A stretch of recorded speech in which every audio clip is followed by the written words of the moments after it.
Tomorrow is the busiest travel day of the year, and it could be made worse by a grassroots group that's calling the day before Thanksgiving National Opt-Out Day. The group is encouraging travelers to refuse to walk through airport body scanners that the ACLU has called a virtual strip search. In addition to privacy and radiation concerns, advocacy groups have accused the government of awarding multi-million-dollar contracts for the machines in response to lobbyist pressure, saying Americans are being forced to sacrifice their civil liberties for the sake of profit. The lobbying groups for the two largest body scanner companies have employed former Homeland Security Secretary Michael Chertoff and Linda Hall Daschle, the wife of former Senate Majority Leader Tom Daschle. But even if travelers decide to opt out of the body scanners, they still will be subjected to the more aggressive pat-down techniques performed manually by TSA officers. A union representing U.S. Airways pilots has sent a letter to its members urging them to protest the new security measures, describing the experience of one pilot this way. The words this pilot used to describe the incident included sexual molestation, and in the aftermath of trying to recover, this pilot reported that he had literally vomited in his own driveway while contemplating going back to work and facing the possibility of a similar encounter with the TSA. It's a little dramatic, but more than 9 years now into the fight against terrorism, have Americans become too complacent in the face of ongoing threats? On September 11th, 2001, Carrie Lamack's mother was a passenger on American Airlines Flight 11. Terrorists hijacked that plane and steered it into the North Tower of the World Trade Center in New York City. Carrie is the co-founder of Families of September 11 and the Global Survivors Network, and I spoke to her a short time ago. Carrie, thanks so much for being here. Thanks so much for having me. All right, you've been listening to this national conversation over the last week or so. You've heard the arguments against these enhanced screening measures at airports. What is your reaction? Well, it makes me sad that more than 9 years after my mom and 3,000 others were murdered, we still have to remind people about the threat that we face. Never mind the fact that a plane was almost blown up last Christmas, that 2 planes had cargo with bombs in them just a few weeks ago. And I just wish that those who are complaining would stop being part of the problem and start being part of the solution. We all need to come together to keep our country safe and secure. Carrie, is it unrealistic, though, to ask Americans 9 years later now to still be in that September 12th, 2001 mentality all that time, to have that level of alertness 9 years after? Well, people used to say to me, have people forgotten 9/11? And I would always answer, absolutely not. Americans haven't forgotten, but they're not living with the fear on the forefront of their minds. And that's a good thing. My mom wouldn't want Americans to live in fear.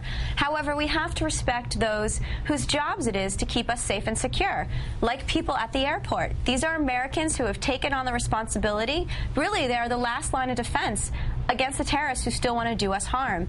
And so I wish that Americans will be respectful to them, will go through the procedures like we have to, because even though none of us want to go through it, it's the terrorists' fault that we have to go through the procedures, not the people at the airport whose job it is to keep us safe and secure. And by the way, the majority of people seem to agree with you. There's a new CBS poll out about these full-body airport scanners. This isn't about the patting down, it's about the scanners. 81% of Americans say yes, full-body airport scanners should be used. Now, the counter-argument to what you're saying, Carrie, is that it's also an insult to those who, like your mother, died in September 11th, to create a security state where, you know, civil rights, civil liberties are being violated in airports. What do you say to that?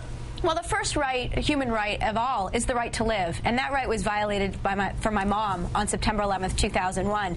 And the last thing I want to see happen is that right get taken away from me, her daughter, her 2 grandsons that she never got to meet. All of the rights need to be taken in order. So absolutely, if people have problems with airport security measures, come up with different ones, come up with alternatives, but don't just complain. Be part of the solution, not part of the problem.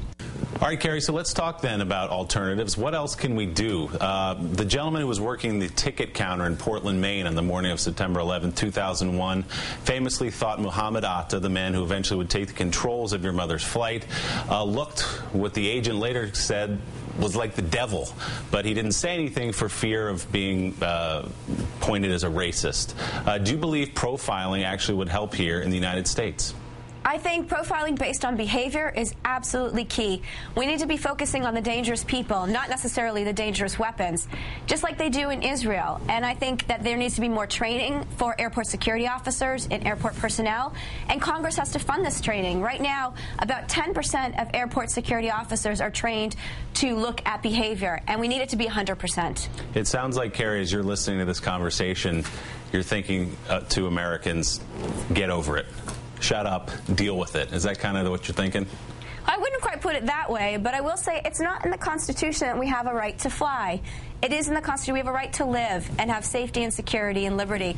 And I think part of that means, unfortunately, when there is a danger, we have to acknowledge it. We wear seatbelts in cars because it's a dangerous time to go on roads and things might happen, so you take precautions. The same thing with aviation security. Unfortunately, there's a threat. It's real. But we have people who are trying to come up with ways to counter that threat and make us as safe and secure as we can be. But how far does it go, Carrie? If the next bomb happens and somebody who puts something into a cavity, do we now subject people to be pulled out of lines for cavity searches? I guess that's the question, is you could follow down this path endlessly.